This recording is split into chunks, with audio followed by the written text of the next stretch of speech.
tratar de, el día de hoy, terminar un poco con los fármacos relacionados con la presión arterial y vamos a volver a escribir lo que estaba hablando de presión arterial desigual al cardíaco más resistencia vascular periférica.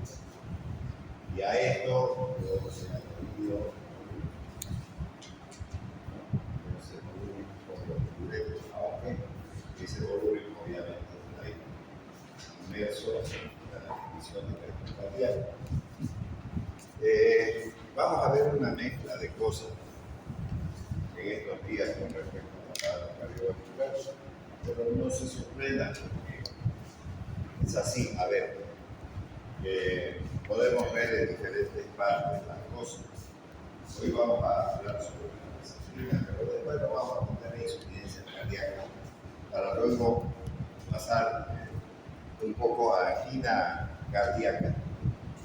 Si bien es cierto, tiene que ver también con la presión arterial, pero está más centrada en problemas vasculares específicos del corazón. Y ahí vamos a ver con nitritos y nitratos. Recuerden que hemos visto nitro, cruciato de sodio, que no es lo mismo que nitritos y nitratos, que sirven para el tratamiento de la angina cardíaca. Pero eso, nitritos y nitratos que sirven para la angina cardíaca, también pueden en alguna medida influir en la presión arterial.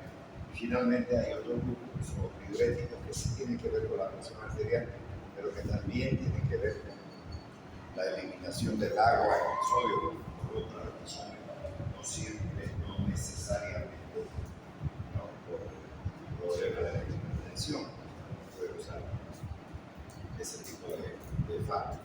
Bueno, entonces vamos a tratar de terminar este punto de la hipertensión para luego meternos a otro capítulo importante que es la, ¿cómo se llama? La insuficiencia cardíaca. Bien, a ver, el último fármaco, como le decía, la disciplina es considerada ahora como fármaco antihipertensivo también. Entonces, la reserpina, como ven ustedes aquí, es un alcaloide que se obtiene de la raíz de un arbusto, un arbolito pequeño, que podría ser, digamos, un mandarino o alguna cosa, que es de la Euphorbium serpentina. Entonces, su empleo medicinal se menciona en los Vedas, libros sagrados de la India. Recuerden que los hindúes, o los tigres, quieren llamar, tienen pues más de 50 religiones, y entonces ahí está la diosa Shiva y demás cuestiones, ¿no? de los que se mencionan en estos libros sagrados de los Vedas.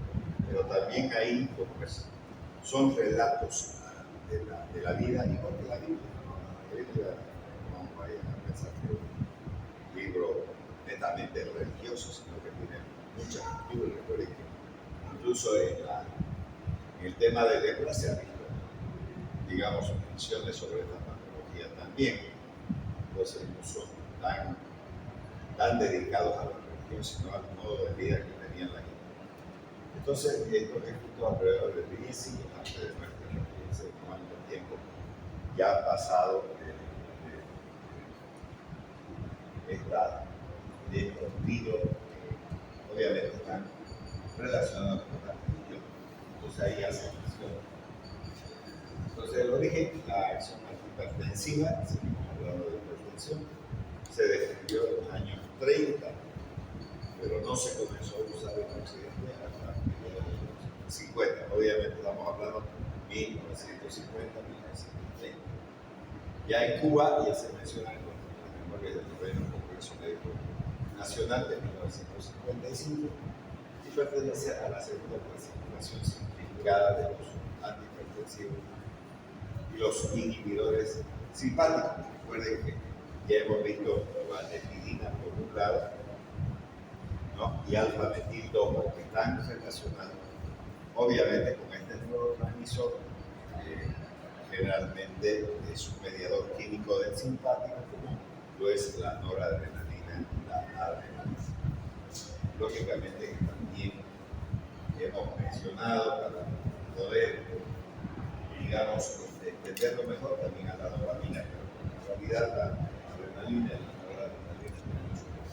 Aquí está la planta del arbusto que se mencionó y obviamente la estructura química, ¿no?, de la biología se dimensiones. Ha sido mención en todas sus palabras. Bueno, ciclo y mecanismo de acción. Es un inhibidor selectivo de la vesícula antiportadora de catecolaminas usada en la hipertensión arterial. Entonces, si estaba hablando de esto, recuerden que todo pie sináptico almacena vesículas de neurotransmisores. Llámese si es un pie sináptico relacionado con el ácido gamma-aminobutírico, con la glicina, con la dopamina, con la 5-hidroxivitamina, con la adrenalina, con el, ¿cómo se llama?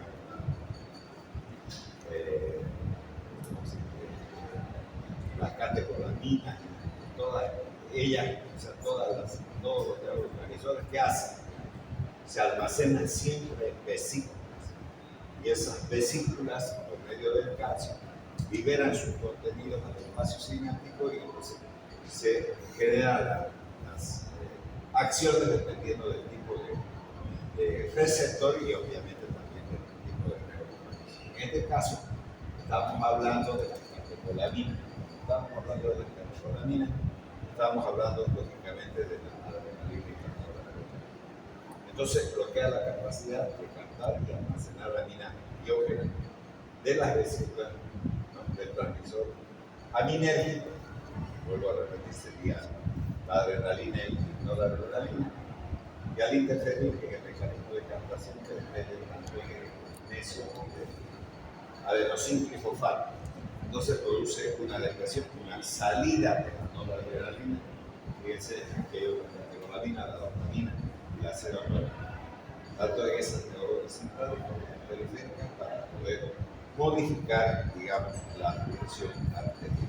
La depresión quiere decir salida, o sea, no hay depresión, hay una salida y un cambio de ese neurotransmisor, puede ser sustituido por otro.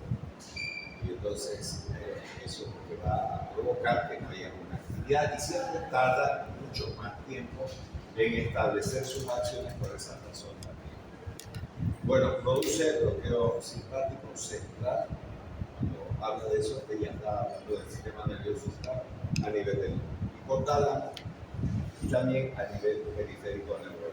Este bloqueo simpático lleva también a una disminución de la actividad de la renina, porque recuerden que la renina está relacionada con los receptores beta-2 adrenérgicos en términos de su liberación. Y como consecuencia de esa actividad, entonces va a generar vasodilatación arteriolar y reducción, obviamente, de la cardiaca. Entonces, al hablar de vasodilatación arteriolar, estamos hablando de disminución de la resistencia vascular periférica, asociado a la reducción del gasto cardíaco. Entonces, si presión arterial de gasto cardíaco, más resistencia.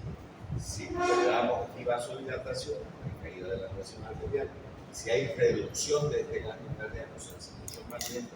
Recuerden que la definición de gasto cardíaco dice que el corazón bombea volumen, ¿no? En este caso podrían ser 5 litros, si estamos hablando de una persona de edad media, 30 años, 1,70 m de estatura, en una unidad de tiempo que es el minuto. Entonces, ese bombeo que realiza el corazón está determinado por este gasto cardíaco. Si reducimos eso, entonces estamos reduciendo el bombeo del corazón y por lo tanto, entre ambos factores, tendremos como resultado la caída de la presión arterial. Entonces, eso es lo que va a ocurrir ahí.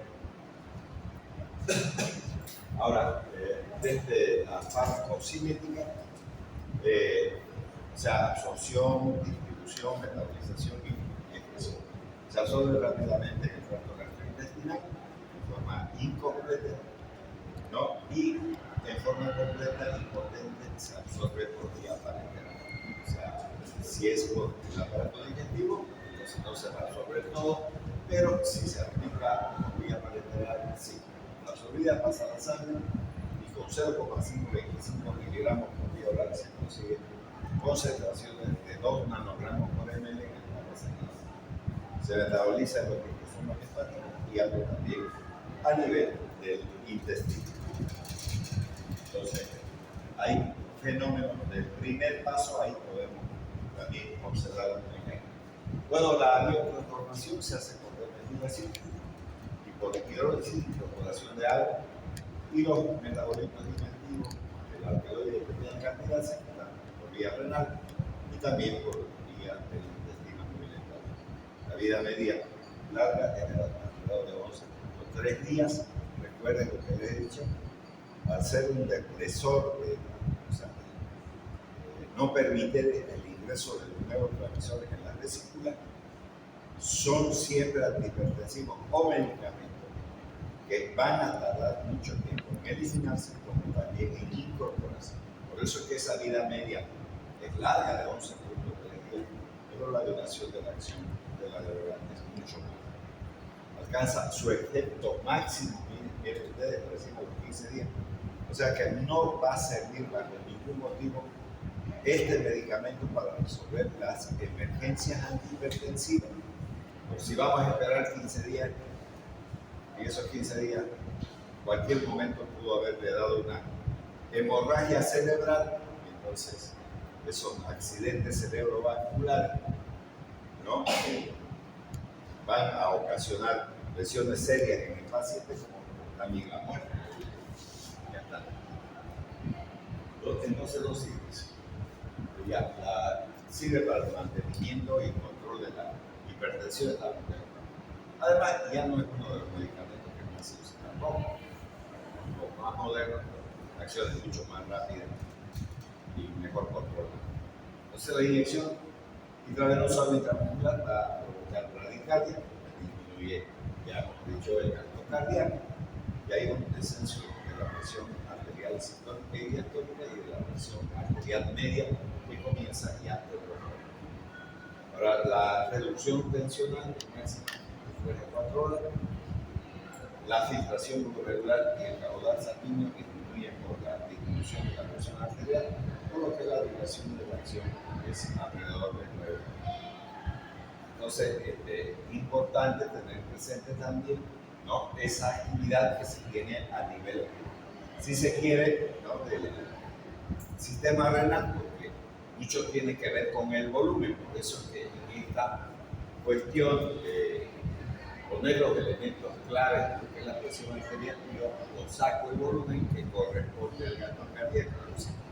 Si en la misma definición estoy diciendo que el corazón bombea un volumen, pues tiene que estar metido aquí, pero yo lo saco para visualizar, no para que entiendan, sino para visualizar que yo puedo modificar el volumen, por ejemplo, con diurético, con cualquier medicamento que tenga que ver con esta filtración irregular.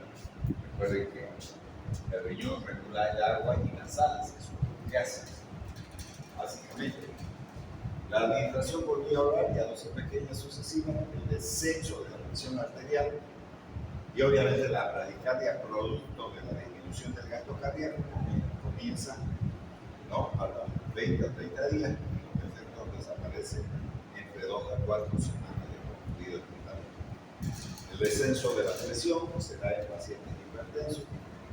Con los diuréticos son los que van a modificar este volumen, ¿no? La reservina presenta sinergia, lo mismo que con los vasodilatadores diuréticos, como la hidralacina.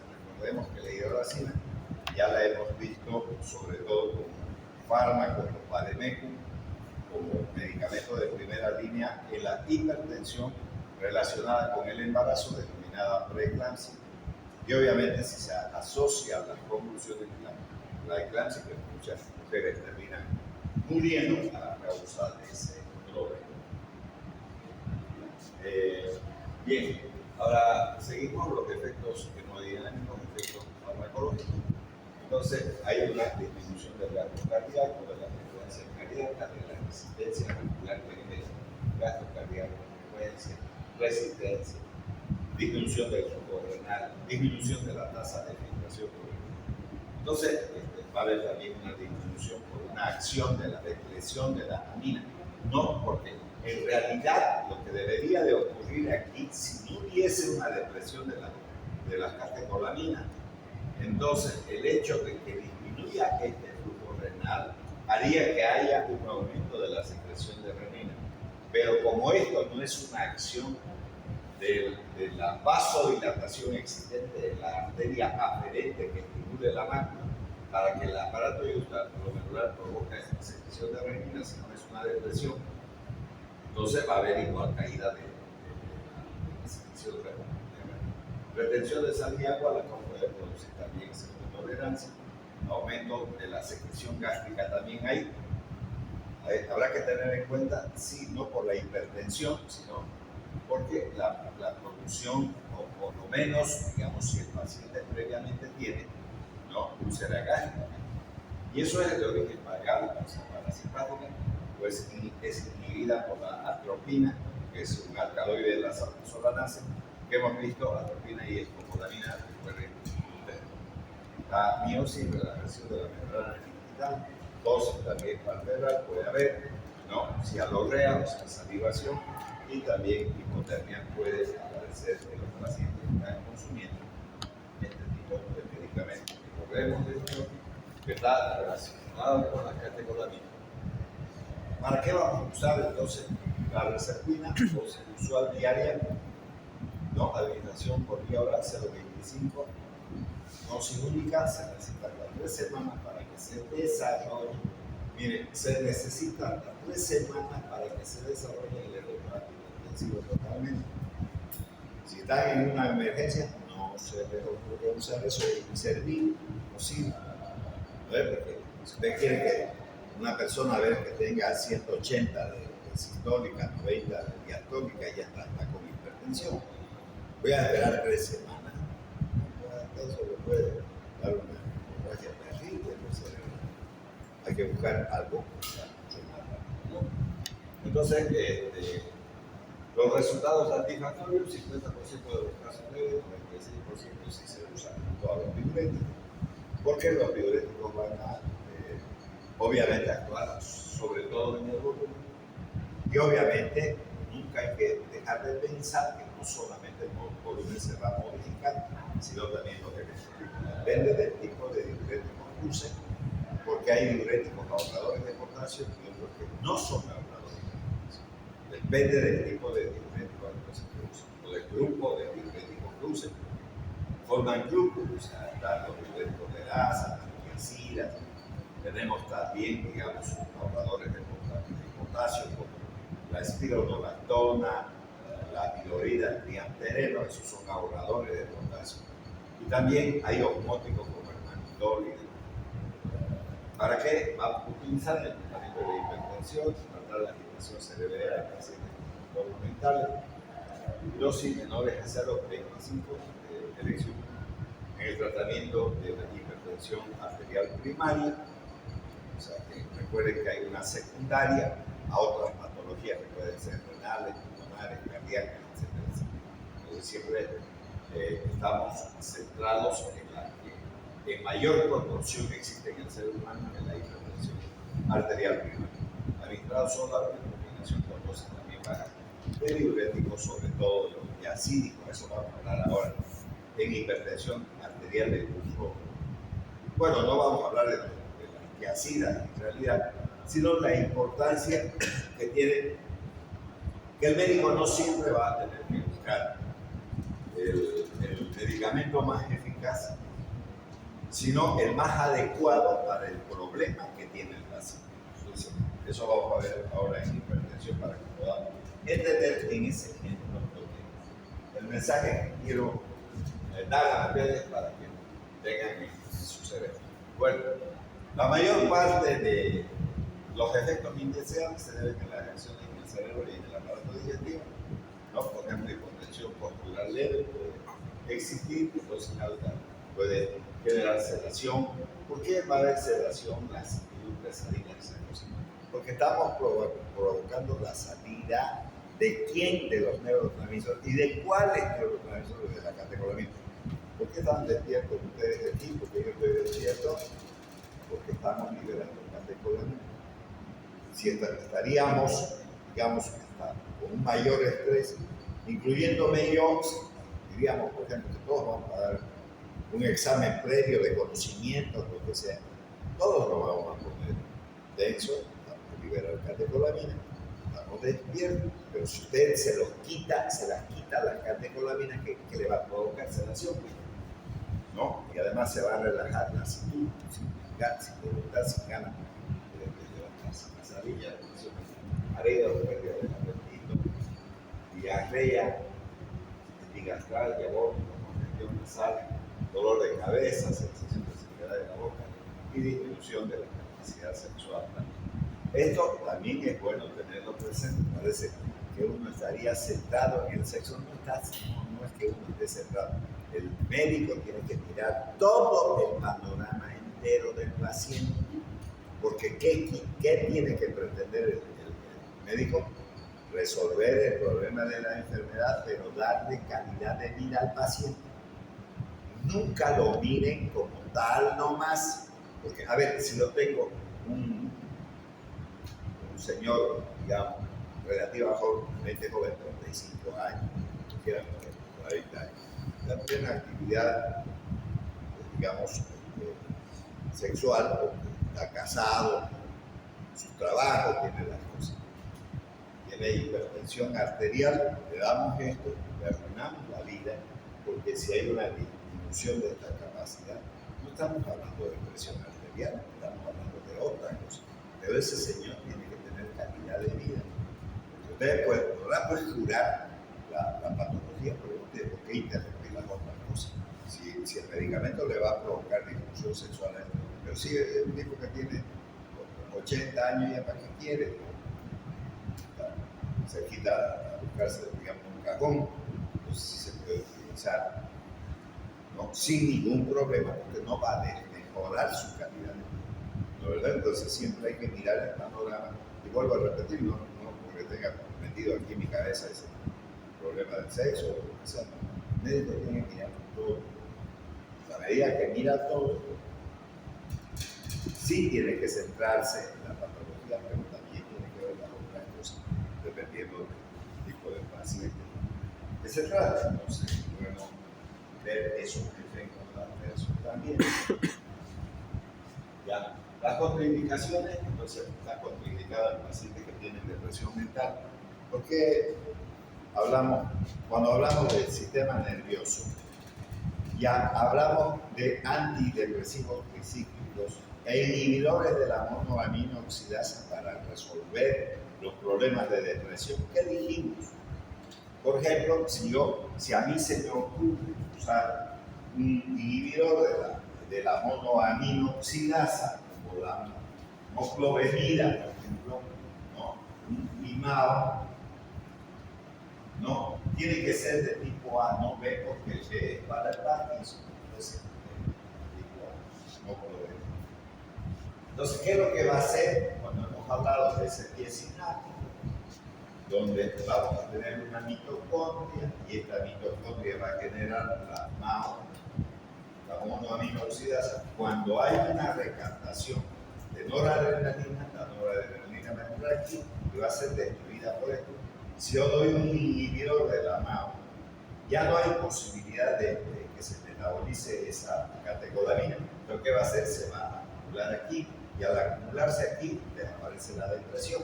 Pero si yo estoy dando un depresor, un medicamento que está sacando al neurotransmisor, ¿a cuál neurotransmisor? A la catecolamina sobre todo, principalmente a la noradrenalina y adrenalina. Entonces, si ya no tengo eso, entonces, ¿por qué no va a haber depresión mental? Si tiene que haber depresión tiene que haber. Debido a que ya no hay esa amina que debería de tener. También habrá que tener mucho en cuenta en la enfermedad de Parkinson, porque está contraindicada el peritransitismo, que sea nocivo, cualquier pacientes con úlcera péptica, y hemos hablado también, es una contraindicación porque puede generar eso, y las interacciones medicamentosas. Evitar la combinación con fenotiazina y evitar los inhibidores de la monoaminoxidasa porque va a profundizar el problema de la depresión, y eso es lo que estoy mencionando en ese ejemplo, ¿no? Con lo cual no vale la pena utilizar sus medicamentos, este medicamento. Y entonces aquí tienen la presentación de la Herceptina, pueden ver en tableta, de 0,25 miligramos y de laboratorio Sandoz, como bueno, no estoy haciendo de propaganda, pero de todas maneras ahí está su presentación, ¿no? Eso es importante. Bueno, con eso terminamos, no en realidad de manera de buscar la hipertensión, porque vuelvo a repetir, cuando tenemos un libreto que lo vamos a tocar, vamos a tener que volver a hablar sobre otro también. Pero vamos a hablar de este otro tema, que está relacionado con la hipertensión arterial, que es, perdón, con la insuficiencia cardíaca. Y también voy a hablar un poco de esto, así a grandes rasgos, porque no es digamos, no es de mi incumbencia, aunque está lógicamente íntimamente relacionado con lo que yo voy a decir. Bueno, la cuestión es que, cuando se habla de insuficiencia cardíaca, quiere decir que ese señor es la bomba que no puede parar nunca, porque el día que lo haga, entonces se acabó nuestra vida y se fue el fin del mundo de nosotros.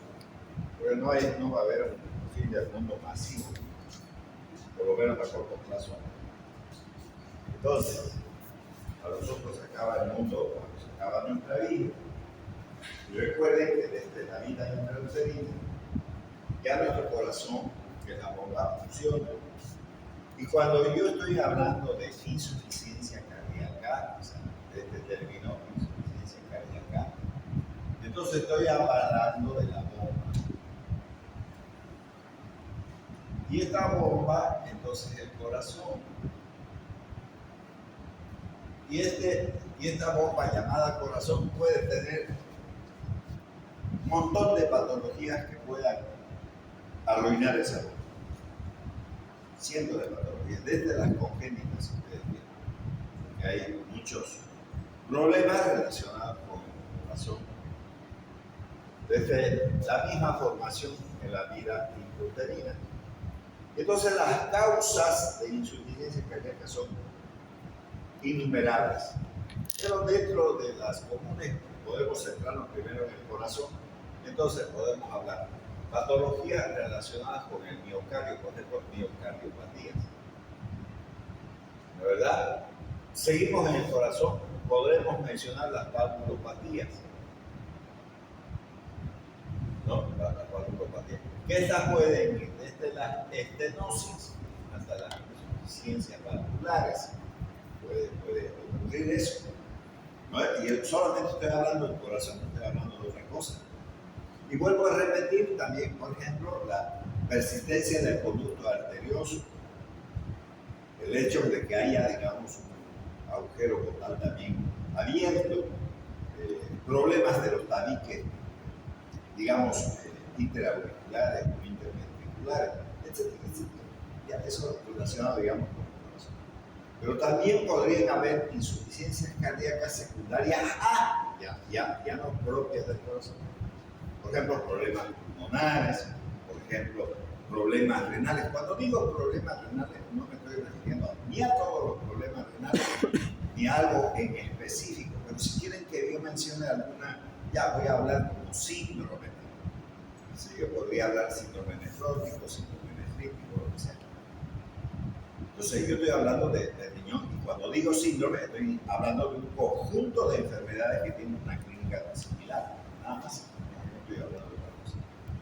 Entonces, puede haber, incluso en esto que acabo de mencionar, estas miocardiopatías o valvulopatías, ellas pueden ser secundarias a problemas infecciosos. Por ejemplo, si alguien tiene una amigdalitis y tiene un estreptococo y se asienta en las válvulas, puede provocar estenosis, por ejemplo. Ya está. ¿Y cuál es el origen infeccioso? ¿No es? Entonces podemos tener ese tipo de cosas. Bueno, por lo tanto, aparece que desde el punto de vista farmacológico los linfocitos digitales. ¿Cuál es la finalidad esa de resolver la insuficiencia cardíaca? ¿Resuelven todas? No. No. Siempre hay que mirar la causa y el médico para resolver los problemas tiene que ver la causa. No es que esto vamos a aprender ya sé cómo se va a resolver la insuficiencia cardíaca, no sé. Porque si fuese, a ver, voy a poner un ejemplo de nuevo. Si fuese una estenosis valvular, la que ustedes quieran, aórtica, lo que quieran, usar las 4 válvulas cuarta del corazón, ¿qué tienen que hacer? ¿Con esto van a resolver? No. Tienen que hacer cirugía obligatoriamente un problema mecánico. Entonces van a resolver con esto, no, porque no están resolviendo la mecánica del proceso. Entonces será otro enfoque de tratamiento. Así que para todas las insuficiencias esto no. Depende, ¿no? Entonces, para eso la cardiología puede ser amplia y aquellos que vayan a ser cardiólogos. Pero bueno, dentro de la posibilidad de los tratamientos medicamentosos, vamos a usar digital y con cardiología. Ahora voy a hablar de otra cosa que también es interesante. Porque la gente es muy metida en huevadas. O sea, desde mi punto de vista, y vuelvo a repetir, no me quiero meter en sus problemas particulares, veanlo como quieran verlo, pero yo solamente voy a hablar de las cosas médicas, no de otra cosa. Entonces, a ver, hay una persona que está muy enferma y llaman al médico, según ellos no saben nada los médicos, mayacito se busca un brujo, no sé qué cosa, ya está. No vamos a evitar eso, no se puede. Está enraizado en el ser humano. Y no estoy hablando del ser humano de Bolivia, no estoy hablando de eso, estoy hablando del ser humano de todo el planeta. Si uno cree que los únicos imbéciles son los bolivianos, no, todo el mundo hay. Ya está. Entonces suelen traer, tal vez se pongan a danzar, ¿no? Para que se cure el sujeto y no se cura ni mierda, ni va a ocurrir eso. Y le ponen unos sapos, por ejemplo, ahí encima, ¿no? Buscan animales para. Son huevadas. Esos sapos suelen tener estos digitales con eso.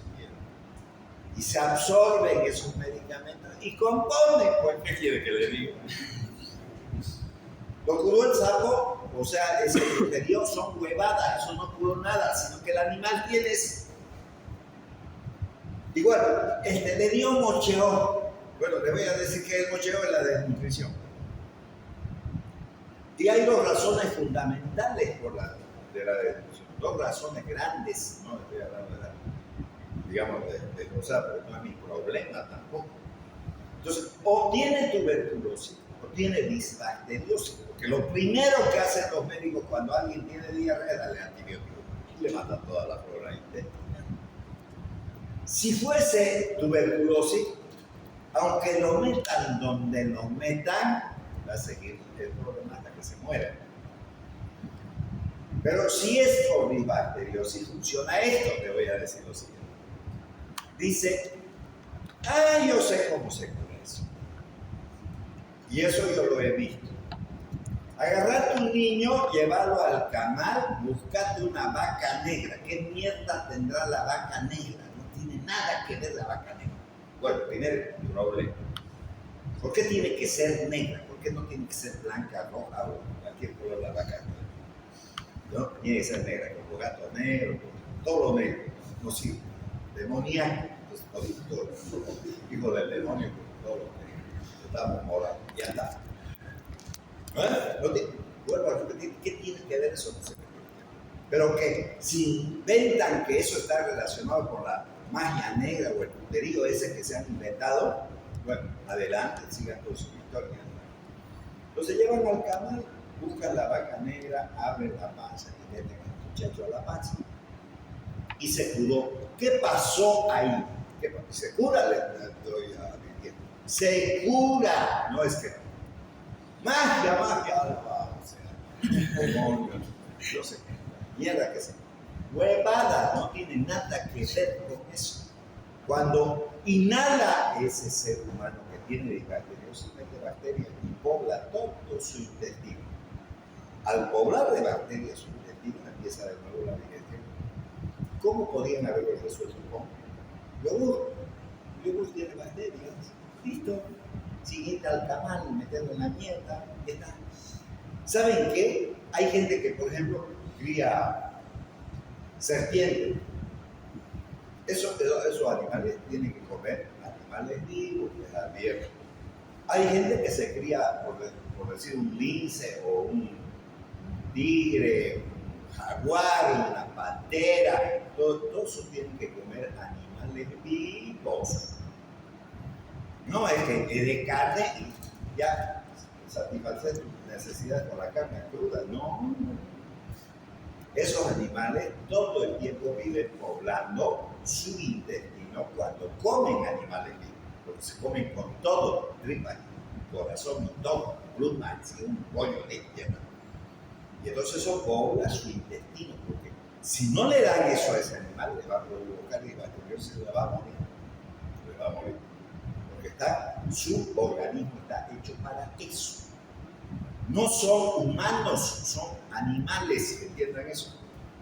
Entonces, si alguien ve que un gato se está comiendo una rata, tiene que hacerlo. Es su forma de defenderse del ambiente que nosotros los seres humanos somos otra cosa. Entonces, cuando lo ponen ahí, le meten en la panza de la vaca, que recién abrieron la panza, ¿qué va a hacer el niño?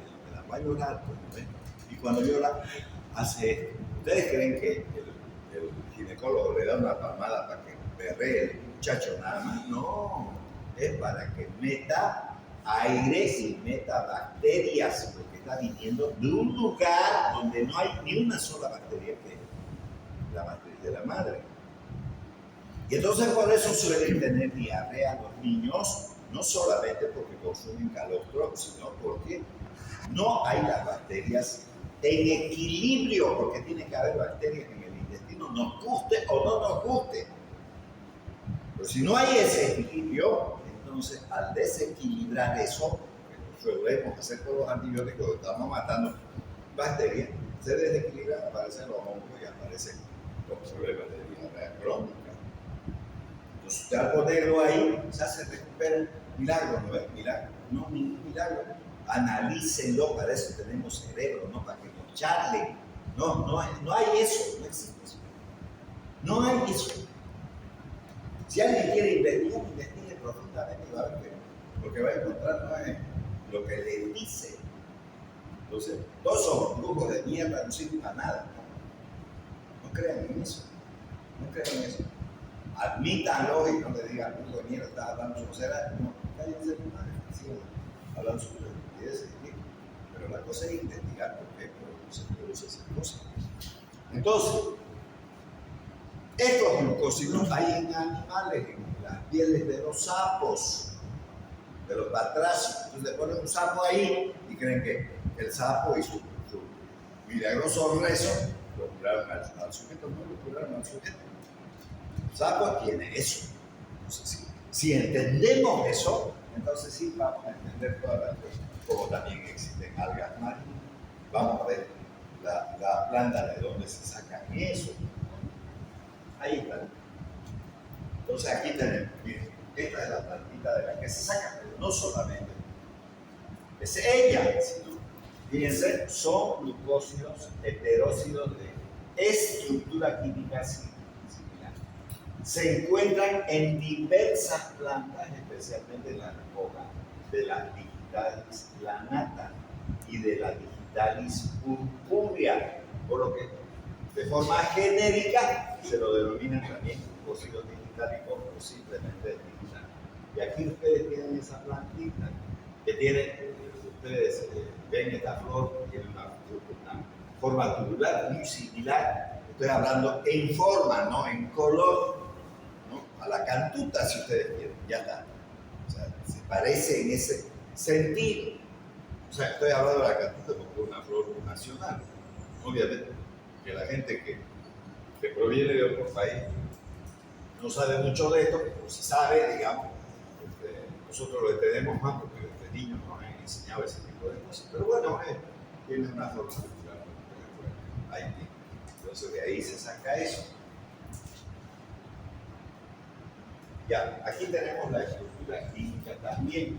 Y esta es interesante, fíjense, tiene este anillo esteroideo que permite la absorción, que es el ciclopentano peridofenatreno. ¿Qué es este anillo? Es un anillo esteroideo. Es la base estructural de los corticoides, de las hormonas, como la testosterona, progesterona, del mismo colesterol. Y este es un anillo de 5 miembros, o sea, de 5 carbonos, que es una lactona. Aquí tenemos lactona. Y además un azúcar. Entonces, tiene un azúcar, un ciclopentano peridofenatreno y una lactona. Eso tiene que ver. Entonces, su estructura química presenta una glicona homogénea constituida por un múltiplo ciclopentano peridofenatreno, que es este de aquí, al cual se unen el carbono 17, aquí dice 17, ¿no? Entonces, un anillo lactónico no saturado de 5 miembros, si contamos 1, 2, 3, 4 y 5. 5 carbonos, ¿no? Con fracción compuesta por 3 moléculas de digitoxa unidas por enlaces glucosídicos. Entonces, eso es, digamos, la base estructural de estos digitálicos cardiotónicos. Ya, que vuelvo a repetir, las secreciones de los aminoácidos tienen, bueno, esa es otra forma de escribir la fórmula estructural. Y esto es lo más interesante de todo, porque esto, piensa que está ahí chiquito, si se amplía más, igual no vamos a tener letras muy grandes porque he sacado, digamos, de bueno, ya, pero vamos a ir explicando poco a poco lo que va diciendo aquí. Entonces, la digoxina se fija de manera específica y saturable y con alta afinidad a la, esto es importante, a la superficie externa de la subunidad de la enzima sodio, potasio, ATPase. Entonces voy a hacer lo siguiente, voy a hacer un dibujo para que ustedes puedan ir entendiendo el problema.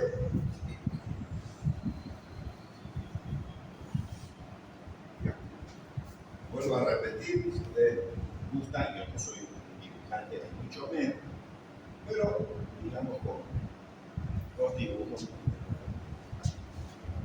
Bueno, entonces voy a hacer lo siguiente.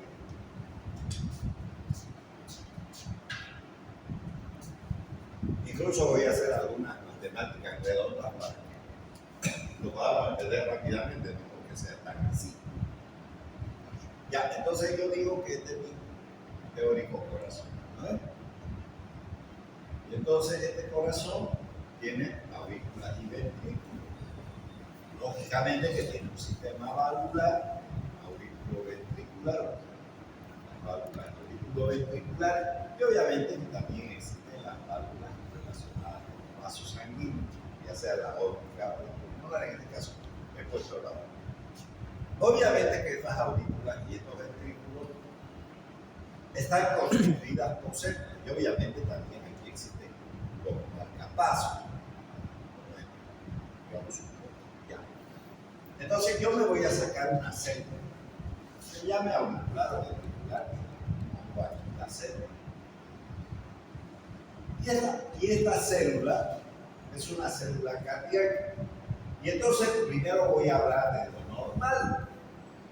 Entonces, normalmente estas células tienen una mayor proporción de sodio en el líquido extracelular, por ejemplo, entre 142 a 145. Entonces, por ejemplo, mili equivalentes litros. Sin embargo, en la parte intracelular, esto no supera los 15 mili equivalentes litros. ¿De ¿A qué me estoy refiriendo? Al sodio primero. Entonces, esto es sodio.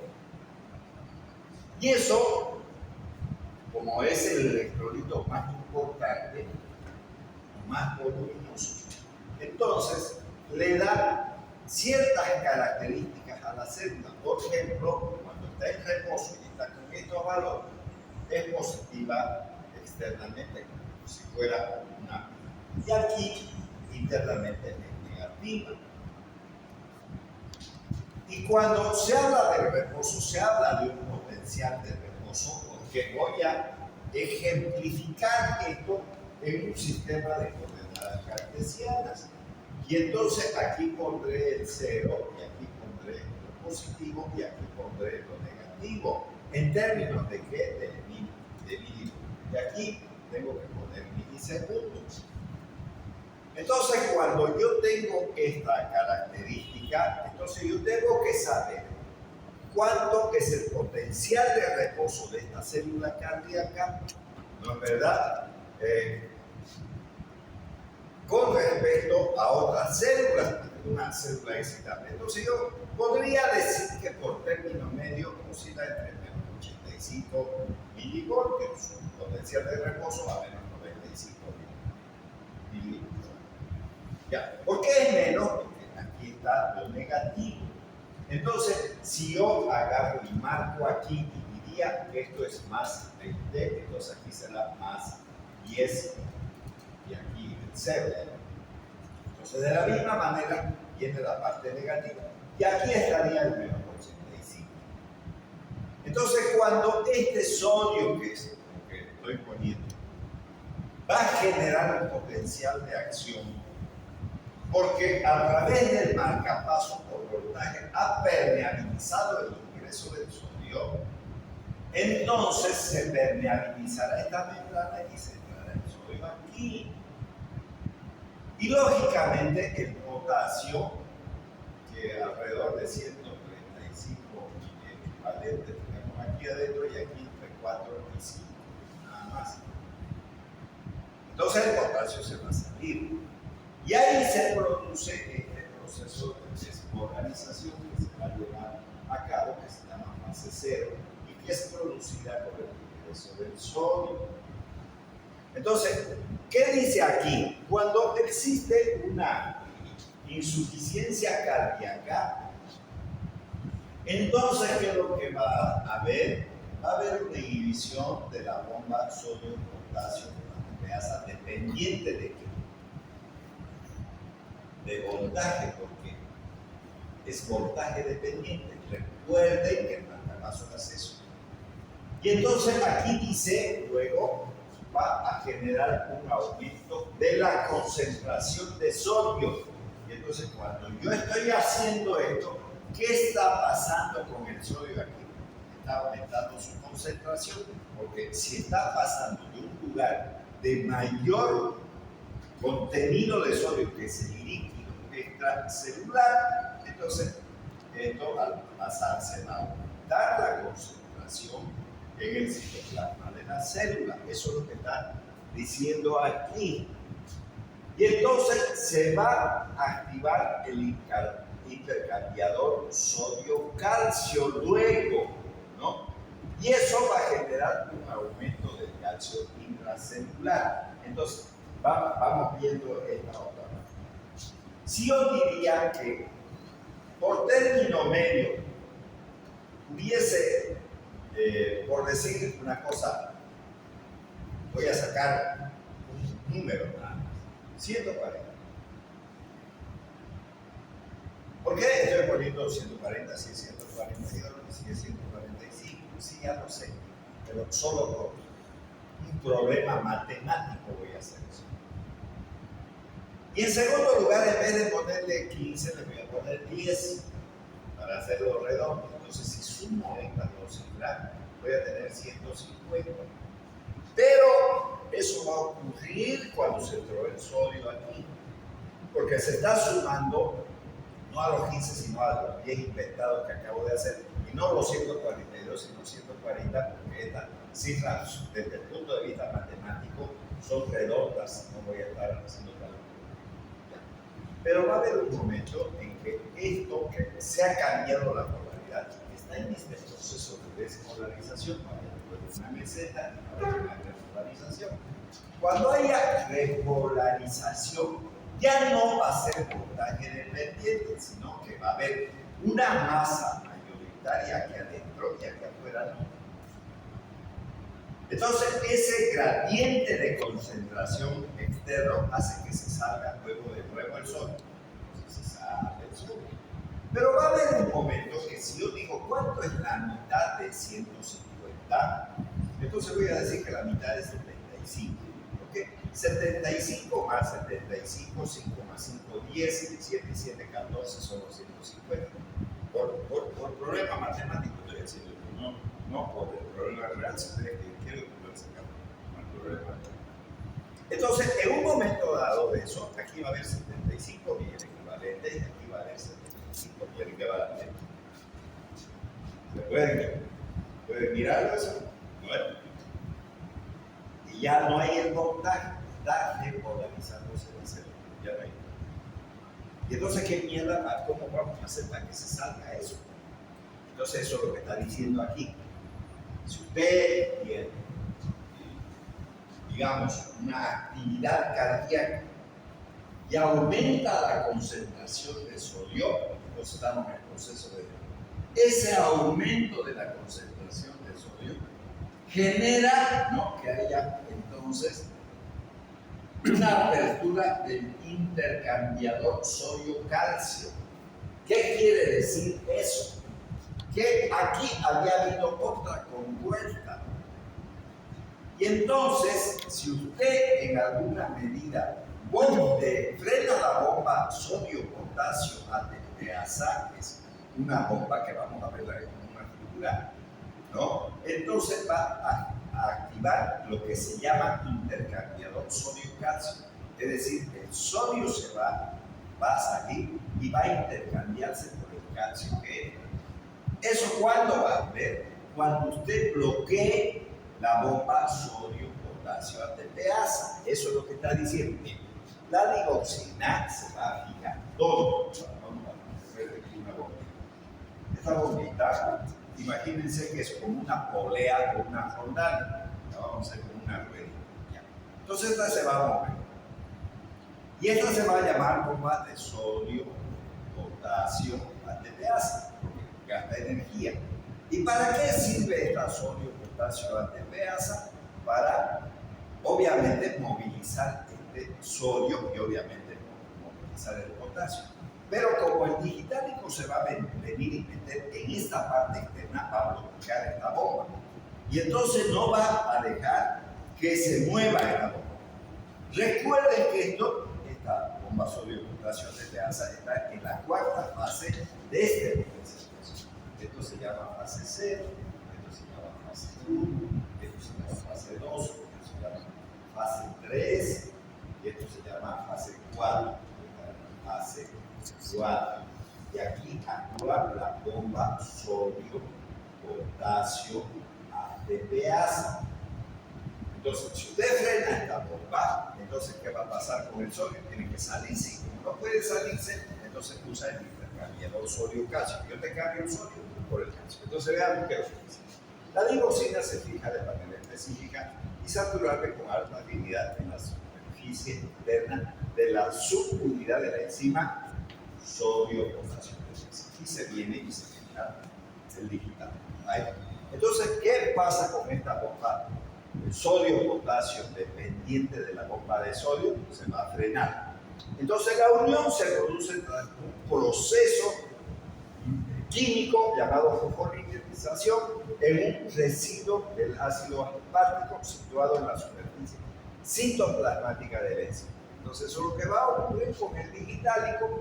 Entonces va a bloquear esta bomba sodio-potasio ATPasa, va a generar que se aperture el intercambiador sodio-calcio y entonces va a haber un ingreso masivo del calcio aquí.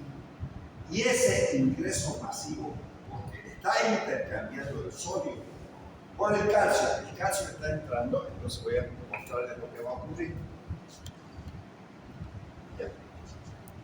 Esto de aquí, estos dedos que tengo de mis manos, van a representar cosas que son importantes. Este dedo pulgar y este dedo pulgar se llaman banda Z o línea Z. Estos dedos. Estos son los filamentos de alquiminiosina. Y entonces, entre una banda Z y otra banda Z, esa unidad contráctil se llama sarcómera o sarcómero. Eso se llama. ¿De qué estoy hablando? De la unidad contráctil de la musculatura. En este caso no estoy hablando de la musculatura esquelética, estoy hablando de la musculatura cardíaca. Y entonces este aparatito es el calcio.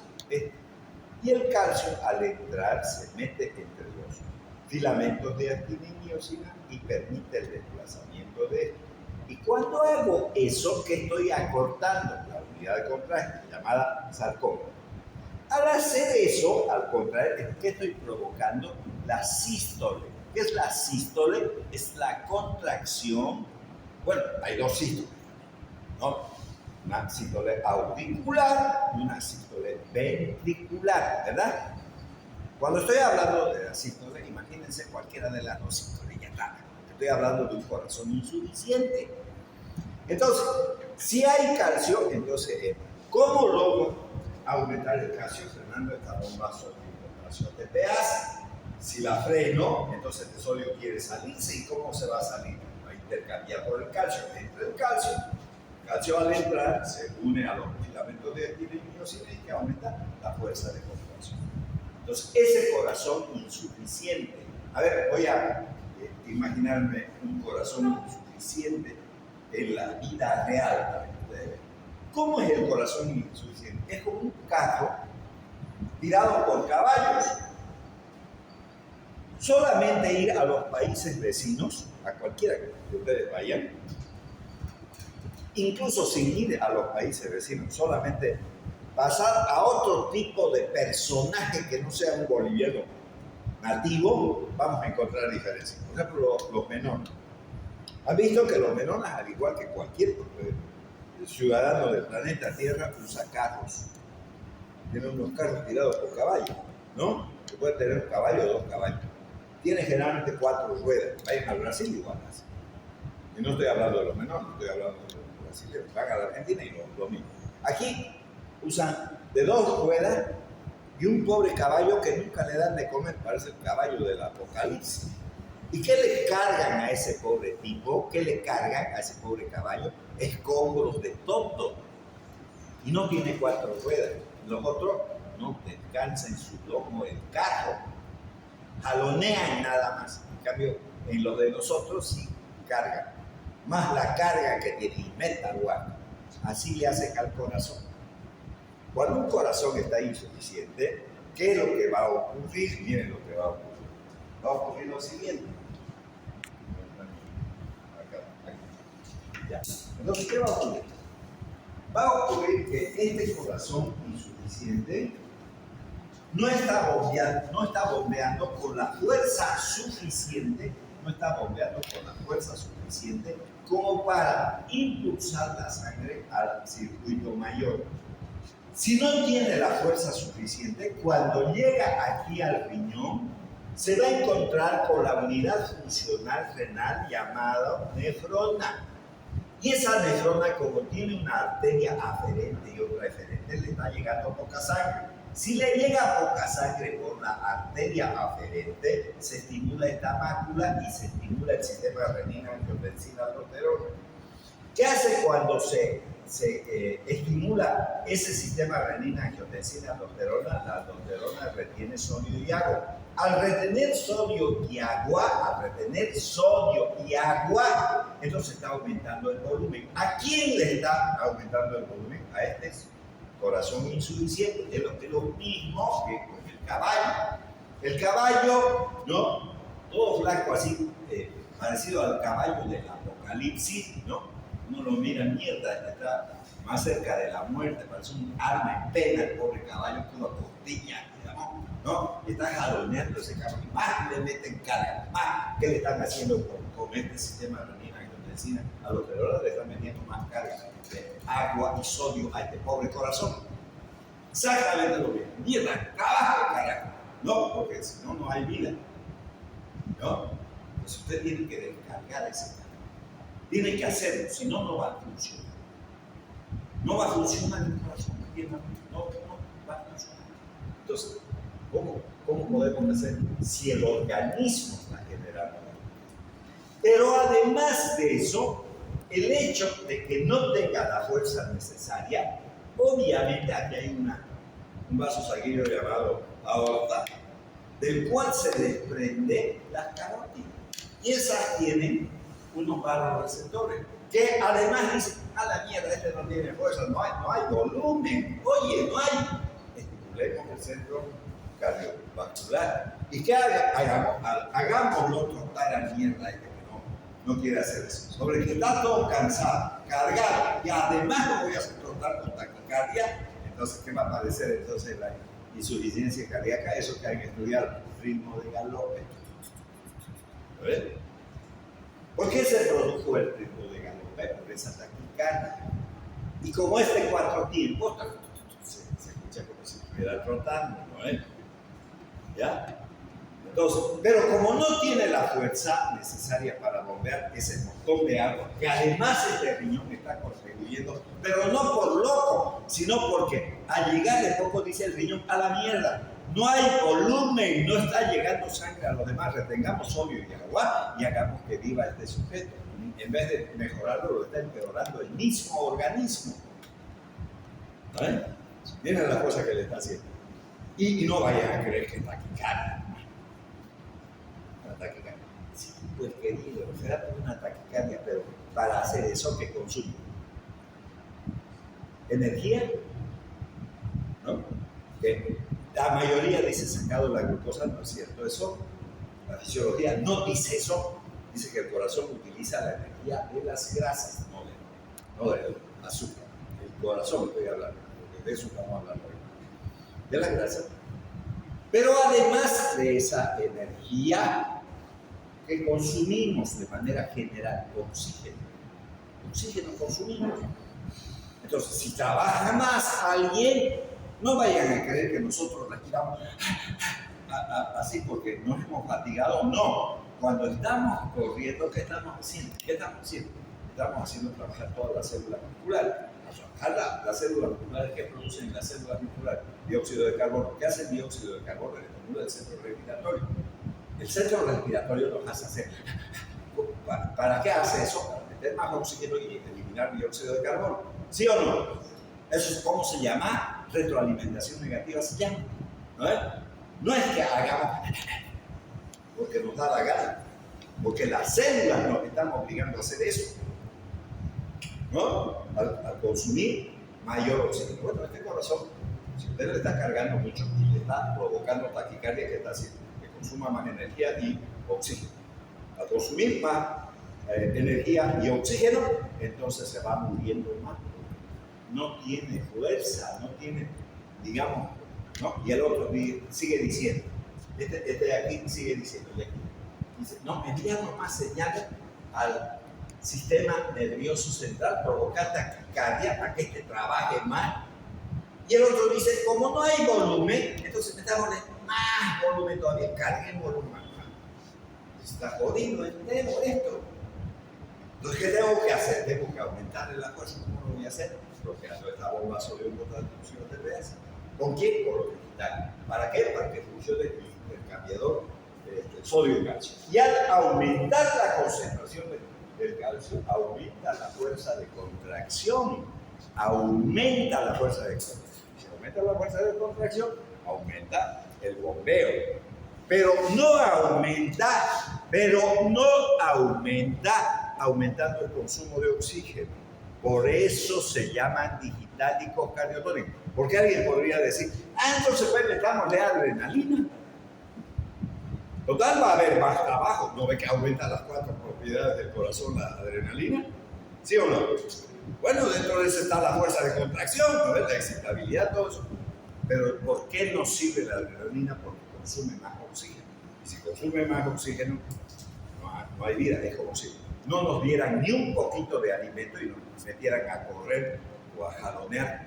A ver, como el invento ese de que los seres humanos jalonearon las piedras para construir, digamos, las pirámides de Egipto. A ver, vayan a pararse en una de esas pirámides a ver si va a haber seres humanos que jalonean eso. Puro invento de la gente nomás, para salir del paso. Bueno, pero ahí está. La gente tiene que estar bien alimentada para poder mover las cosas, si no, no puede, igualito que el corazón. Entonces, fíjense lo que pasa. Entonces va a aumentar la concentración del calcio renal, y entonces aumenta el internamiento, entra el calcio y aumenta la fuerza de contracción sin consumo de oxígeno y energía. Entonces, obviamente que este corazón insuficiente va a ir reduciendo su tamaño. Y al mejorar la fuerza de contracción, va a mejorar el volumen de sangre que le llega a este riñón. Entonces esta mácula va a decir, ya no necesito retener sodio y agua. Ya no. Entonces va a aumentar la eliminación de sodio y agua al detenerse ese sistema renina-angiotensina-aldosterona. Y entonces, aunque este medicamento no sea un diurético, va a provocar diuresis. ¿Por qué va a provocar diuresis? Porque es un exceso de agua. Y ese exceso de agua genera otra sintomatología de la insuficiencia cardíaca. ¿Cuál es esa sintomatología? El edema agudo del pulmón. Si usted retiene sodio y agua, aumenta el volumen y tiene un corazón insuficiente que no es capaz de bombear de manera adecuada el agua del corazón, ¿dónde se va a llenar? A nivel pulmonar. Porque el agua genera presión hidrostática. ¿Qué significa eso? Que se baja hacia abajo. Entonces, el paciente que tiene insuficiencia cardíaca jamás podrá dormir acostado. ¿Por qué no va a poder dormir acostado? Porque la retención de agua y sodio, ahí donde hay la presión hidrostática, entonces si me acuesto, se va a llenar mi pulmón de agua. ¿Cómo se llama eso? Edema del pulmón. Edema del pulmón. ¿Y qué me va a producir el edema del pulmón? Cianosis. ¿Por qué? Porque no hay intercambio de aire, ¿no? O sea, cuando hablo de aire, estoy hablando de la incorporación de oxígeno y la eliminación del dióxido de carbono. No va a haber eliminación de dióxido de carbono. Entonces, si no va a haber eliminación de dióxido de carbono, ¿qué está haciendo funcionar el organismo? El dióxido de carbono no hay oxígeno. Entonces, ¿cómo voy a respirar? ¿No? ¿Cómo voy a dormir? ¿Cómo me voy a dar cuenta que un paciente está entrando en insuficiencia cardíaca? Porque empieza a aumentarse las almohadas.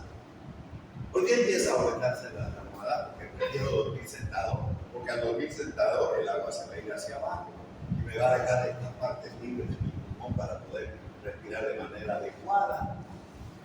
Entonces, ¿cómo duerme el paciente con insuficiencia cardíaca? Sentado. No necesito estudiar, solo razonar. No necesito razonar nada. Entonces, por eso, el paciente va a estar, ¿no? ¿Y quién se le va a cansar también? ¿El corazón solo se le va a cansar? No.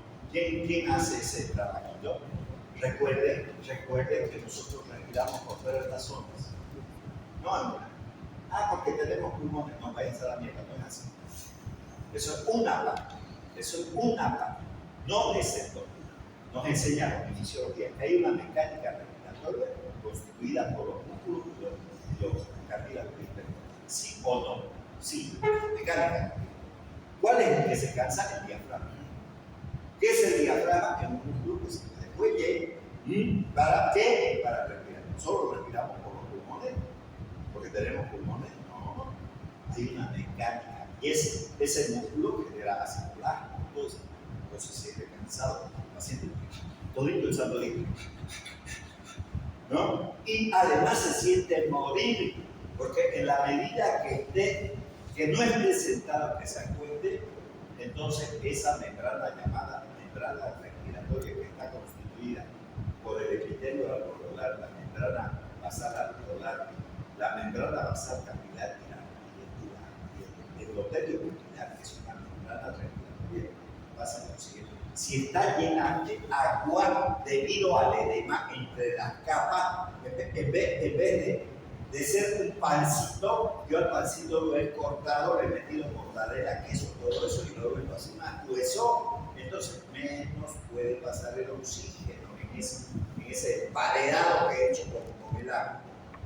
Entonces, obviamente, el hielo de madera no puede generar entonces tengo que disminuir el volumen del ventilador para que la membrana de su santo sitio y pueda permitir el pasaje de gas. Y por tanto, no. ¿Y qué va a pasar con el acúmulo de dióxido de carbono? Para modificar el pH. ¿Qué va a hacer cuando modifique el pH? Va a generar acidosis metabólica. ¿No? ¿No? Y además, ¿por qué estará como un pitufo, ¿no? Azul? Bueno, pues si está reteniendo dióxido de carbono y no está intercambiando con el oxígeno, que miércoles quieren que haya. La sangre está bien oxigenada, una belleza, hay que aplaudir por eso. No, porque está reteniendo el dióxido de carbono y no está intercambiando con el oxígeno. ¿Por qué? Por el edema, ¿no?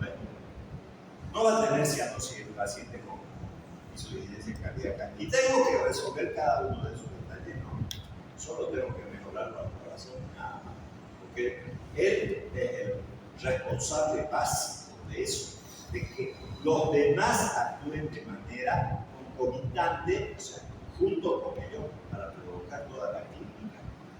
¿De qué estamos hablando en realidad? De una fisiopatología de insuficiencia cardíaca. ¿Cómo lo vamos a resolver? Mejorando la capacidad de bombeo del corazón. ¿Sí o no? ¿Qué estamos haciendo entonces con esto? Otra vez voy a ver. Si alguien tiene una estenosis valvular, lo vamos a mejorar. Es probable. Pero no se va a mejorar de manera efectiva.